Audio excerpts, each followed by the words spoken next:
أعوذ بالله من الشيطان الرجيم بسم الله الرحمن الرحيم قل يا أهل الكتاب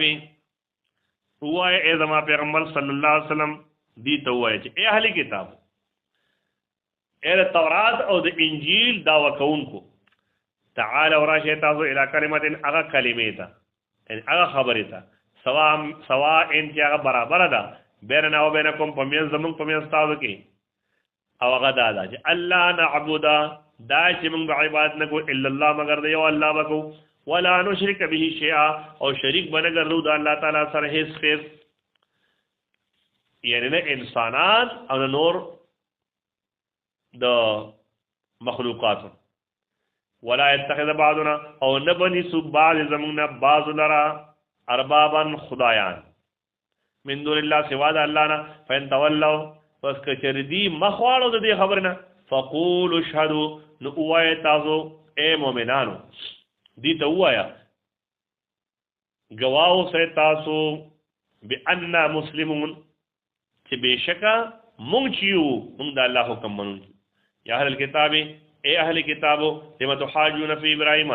ولی تاسو جګړه کوي په بار د ابراهیم علیه السلام کې وما انزلت التوراۃ والانجیل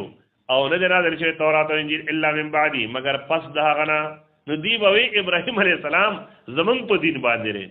نو الله تعالی وته فرمایي ویږي و خبره ابراهیم علیه السلام تاسو رسو تیر شوی دی یا تاسو تابع وو ابراهیم علیه السلام خو مخکې تیر شوی افلا تعقلون آیات دا عقل نکار نه لای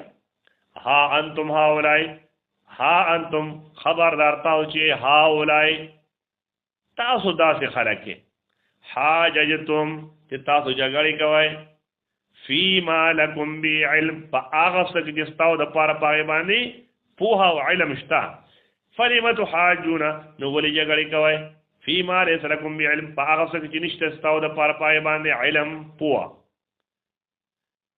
والله يعلم الله خپويږي الله پويږي وانتم لا تعلمون او تاسو نه پويږئ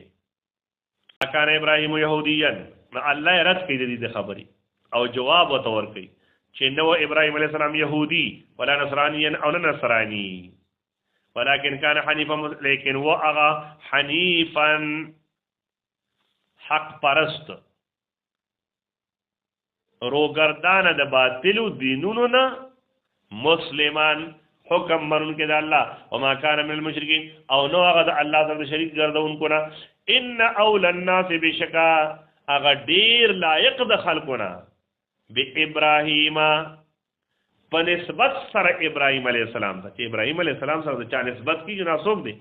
للذین تبعوا خامخا خلق دي چې تابعداري کړي د ابراهیم علیه السلام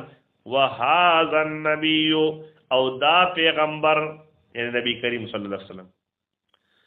دې تابعداري کړي والذین آمنوا آشفان چې ایمان راوړل والله ولی المؤمنین الله دوست د ایمان والو دی ودت طائفه من اهل الكتاب غواړي ډیر د اهل کتابونه غواړي یو ډله من اهل الكتاب د اهل کتابونه لو يضلونکم چې گمراه کی تاسو دره اے مؤمنانو وما يضلون او دی خو نه گمراه کوي الا انفسهم مگر خپل ځانونه دی نشي گمراه کوله مگر ځان وما يشعرون او دی پدې نه پويږي یا اهل الكتاب یا اهل کتابو لما تکفرون بآیات الله ولې انکار کوي د آیاتونو د الله نه وانتم تشهدون او حال دار چې تاسو گواہی کوي په دې باندې یا اهل الكتاب یا اهل کتابو اے يهود و نصارى لما تلبسون الحق بالباطل ولې ګډ وړوي حق د باطل سره وتکتمون الحق ولې پټوي حق لره وانتم تعلمون او حال دار چې تاسو پوهیږئ په دې خبره خپويږي او بیا داسې کار کوي